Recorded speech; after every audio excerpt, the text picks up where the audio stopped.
दोस्तों आज हम बात करने वाले हैं दक्षिण भारत की सबसे लंबी नदी कौन सी है।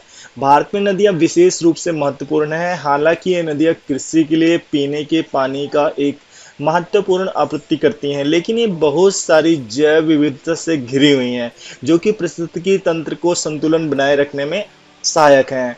तो दोस्तों नदियों से ही आप देखते हैं कि हमारे जो प्रमुख शहर हैं वह नदियों के किनारे बसे हुए हैं। दोस्तों भारत में कम से कम 200 से अधिक महत्वपूर्ण नदियां हैं जिनका उद्गम भारत में है। इनमें से कुछ नदियां भारत के उत्तर से निकलकर अगम्य पहाड़ी दर्रों से होती है, मैदानी इलाकों में और फिर अरब सागर और बंगाल की खाड़ी में बहती हैं, जो आबादी की जरूरतों को पूरा करती हैं। इसके अतिरिक्त दक्षिण भारत अनेक नदियों का उद्गम स्थल है। ऐसे में क्या आप जानते हैं कि दक्षिण भारत की कौन सी नदी सबसे लंबी नदी है?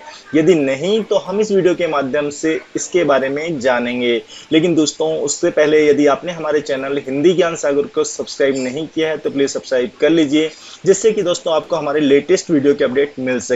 तो चलिए शुरू करते हैं दोस्तों आज की वीडियो। तो दोस्तों दक्षिण भारत की जो सबसे लंबी नदी है वह है गोदावरी नदी, जिसकी कुल लंबाई 1465 किलोमीटर है। दक्षिण भारत की सबसे यह बड़ी नदी है। यह नदी पहाड़ियों से निकलती है, मैदानी इलाकों में यात्रा करती है और अंततः बंगाल की खाड़ी में मिल जाती है। गंगा नदी के बाद गोदावरी नदी दूसरी सबसे लंबी नदी मानी जाती है, कि जो पवित्र गंगा से 1465 किलोमीटर लंबी है, जो भारत से होकर बहती है।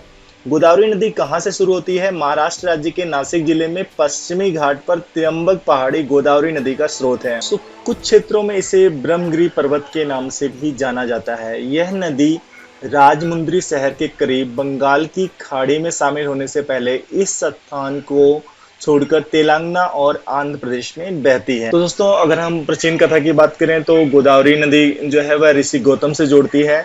तो ऐसी परिस्थितियों में इस नदी को गौतमी नदी के नाम से भी जाना जाता है। इसके अलावा इस नदी को कभी कभी बूढ़ी गंगा या प्राचीन गंगा भी कहा जाता है। वशिष्ठ, कौशिकी, वृद्धा गौतम, भारद्वाजी, आत्रेयी और तुल्य अतीव नदी की 7 धाराओं में से है।